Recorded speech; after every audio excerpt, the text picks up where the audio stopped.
दोस्तों, क्या आप जानते हैं कि किस तरह डोरिटोस के चिप्स और एरामी मिसर की शेप और कलर बिल्कुल सेम होते हैं? और क्या आपको पता है कि गाड़ियों और बाइक्स में जो शॉक ऑब्जर्वर्स लगाए जाते हैं, इनका आइडिया एक परिंदे से लिया गया है? और किस तरह एक बिल्ली की मदद से रोड सेफ्टी का सबसे अमेजिंग फीचर इन्वेंट हो गया? आज की इस वीडियो में मैं आपको ऐसी जीनियस इन्वेंशंस के बारे में बताऊंगा जिनका आइडिया बिल्कुल मामूली चीजों से लिया गया है। तो शुरू करते हैं अपना काउंटडाउन। दोस्तों, चाहे गाड़ी हो या मोटरसाइकिल, रोड पर चलते वक्त जंप और खड्डों वगैरह से कंफर्टेबल रहने के लिए इनमें शॉक ऑब्जर्वर्स लगाए जाते हैं। ये स्प्रिंग्स की तरह के शाख होते हैं जो जंप्स वगैरह पर कंप्रेस हो जाते हैं और हम इन्हें आसानी से क्रॉस करके आगे चले जाते हैं। लेकिन क्या आप बिलीव करेंगे कि ये शॉक ऑब्जर्वर्स एक छोटे से परिंदे से इंस्पायर होकर इन्वेंट किए गए हैं? सुनने में तो ये बात अजीब लगती है। भला परिंदों और शॉक्स का क्या जोड़ हो सकता है? लेकिन ये जो बर्ड आप देख रहे हैं, इसका नाम वुड पीकर है। ये परिंदा अपनी चोंच से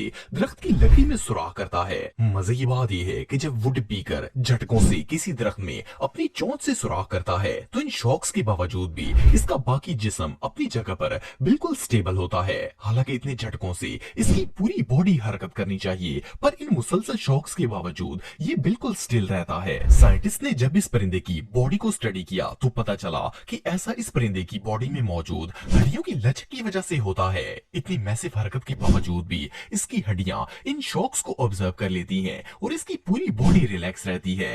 इस परिंदे को देखकर इसी कॉन्सेप्ट पर शॉक ऑब्जर्वर्स इन्वेंट किए गए, ताकि जब गाड़ी या बाइक को झटका लगे तो स्प्रिंग इस झटके को ऑब्जर्व कर ले और फोर्स ऊपर तक ना पहुंचे। ये सच में कमाल है। दोस्तों, आप सबने अक्सर रोड्स पर इस तरह के रिफ्लेक्टर्स लगे देखे होंगे। इनकी अपनी तो कोई लाइट नहीं होती, लेकिन जब गाड़ी की लाइट इन पर पड़ती है तो वो चमकना शुरू हो जाते हैं। इन रिफ्लेक्टर्स का फायदा ये होता है कि इनसे हमें रोड की डायरेक्शन का इजीली पता चल जाता है और अंधेरे में ड्राइविंग करना काफी आसान हो जाता है। लेकिन क्या आपको पता है कि ये रोड रिफ्लेक्टर्स किस चीज से इंस्पायर होकर बनाए गए थे?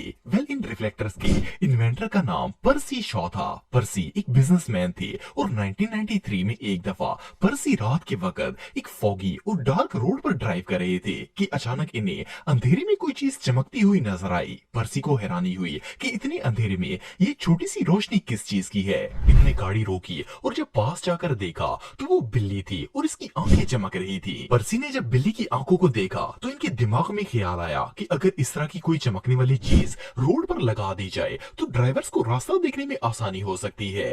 इन्होंने अपनी एक कंपनी बनाई और रोड रिफ्लेक्टर्स मैन्युफैक्चर करना स्टार्ट कर दिए। आज ये रिफ्लेक्टर्स दुनिया के हर मुल्क में इस्तेमाल किए जाते हैं। एनीवे, जो भी हो, पर्सी का ये छोटा सा आइडिया वाकई में कमाल का था। दोस्तों, अगर वीडियो कैमरे की बात की जाए तो आजकल छोटे छोटे मोबाइल से लेकर डीएसएलआर कैमरे तक हर चीज में वीडियो रिकॉर्ड की जा सकती है। लेकिन आपको जानकर हैरानगी होगी कि सन 1878 से पहले वीडियो कैमरे का कोई कॉन्सेप्ट नहीं था। उस वक्त जो कैमरे बनाए जाते थे उनसे सिर्फ पिक्चर्स ही ली जा सकती थी। पर क्या आपको पता है कि वीडियो बनाने वाले कैमरे की इन्वेंशन किस तरह हुई थी? ये एक बहुत ही इंटरेस्टिंग स्टोरी है। ये जो शख्स आप देख रहे हैं, इनका नाम लीलान सैनफोर्ड है। ये अमेरिका की स्टैनफोर्ड यूनिवर्सिटी के फाउंडर थे। एक दफा स्टैनफोर्ड की अपने दोस्त के साथ एक बात पर बहस हो गई। बात असल में ये थी कि स्टैनफोर्ड का मानना था कि जब घोड़ा दौड़ता है तो इसके चारों पांव हवा में होते हैं, जबकि इनके दोस्त का कहना था कि ऐसा नहीं होता, बल्कि घोड़े का एक ना एक पांव जमीन पर जरूर रहता है। खैर, आखिरकार इन दोनों ने आपस में शर्त लगा ली। इन्होंने कैमरामैन को बुलवाया और इससे दौड़ते हुए घोड़ों की तस्वीरें लेने के लिए कह दिया। अब मसला ये था कि एक कैमरे से इतनी स्पीड से पिक्चर लेना पॉसिबल नहीं था, इसलिए कैमरामैन ने 12 कैमरे एक साथ जोड़कर लगा दिए ताकि घोड़े की मूवमेंट को वाज़िया देखा जा सके। लेकिन जब इन 12 कैमरों की इमेजेस को मिलाकर देखा गया तो इन्हें देखकर ऐसा लग रहा था जैसे पिक्चर में घोड़ा हरकत कर रहा हो। इन पिक्चर्स को देखने के बाद इन दोनों दोस्तों को समझ आ गई कि कैमरे से वीडियो भी बनाई जा सकती है। जिस टेक्निक से इस कैमरामैन ने भागते हुए घोड़े की तस्वीरें ली थी, इन दोनों ने इसी पर अमल करते हुए इस मूवमेंट को वीडियो की शक्ल देना स्टार्ट कर दिया। इस तरह इन दोनों दोस्तों ने कैमरे से तस्वीरें खींचने वाली टेक्निक में डेवलपमेंट की और आखिरकार इससे वीडियो बनाने में कामयाब हो गए और आज हर कैमरे से पिक्चर्स के साथ साथ वीडियो भी बनाई जा सकती हैं। ये स्टोरी रियली बहुत इंटरेस्टिंग थी। दोस्तों आप में से अक्सर लोगों ने वीडियोस वगैरह में जापान के अंदर चलने वाली बुलेट ट्रेन्स देखी होंगी। ये ट्रेन्स दुनिया की सबसे फास्टेस्ट और साइलेंट ट्रेन्स होती हैं। नॉर्मली ट्रेन्स की शक्ल फ्रंट से इस तरह की होती है, लेकिन बुलेट ट्रेन आगे से काफी लंबी और अनयूजुअल शेप की होती है। लेकिन क्या आप जानते हैं कि इस ट्रेन की ऐसी शेप क्यों रखी गई है? असल में जब बुलेट ट्रेन्स इन्वेंट की गई थी तो शुरू में इसे भी नॉर्मल ट्रेन्स की तरह ही बनाया गया था, लेकिन इसकी स्पीड बहुत तेज होने की वजह से जब ये चलती थी तो हवा की क्रॉसिंग की वजह से बहुत ज्यादा शोर होता था।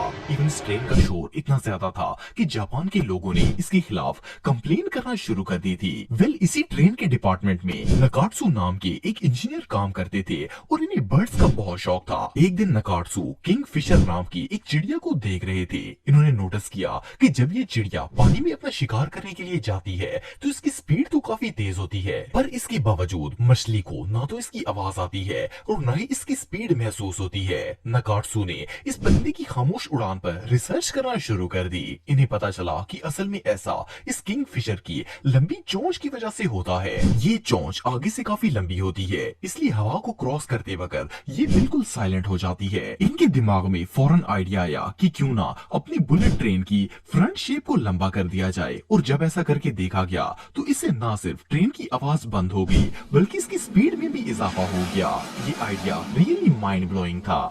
दोस्तों अगर आपको चिप्स खाने का शौक है तो आपने डोरिटोस जरूर खाए होंगे। ये अपने यूनिक टेस्ट और शेप की वजह से पूरी दुनिया में फेमस हैं। आप सबने नोट किया होगा कि डोरिटोस की न सिर्फ शेप ट्रायंगल है बल्कि इनका डिजाइन और कलर बिल्कुल मिस्र के पिरामिड से मिलता है। फर्स्ट ग्लांस में तो इन्हें देखकर ऐसा लगता है जैसे ये पिरामिड से ही इंस्पायर होकर बनाए गए होंगे, लेकिन असल में जब पेप्सिको कंपनी ने डोरिटोस बनाए थे तो इन्हें पिरामिड का कोई ख्याल नहीं था, बल्कि वो तो सिर्फ एक नए फ्लेवर के और डिजाइन के चिप्स बनाना चाहते थे।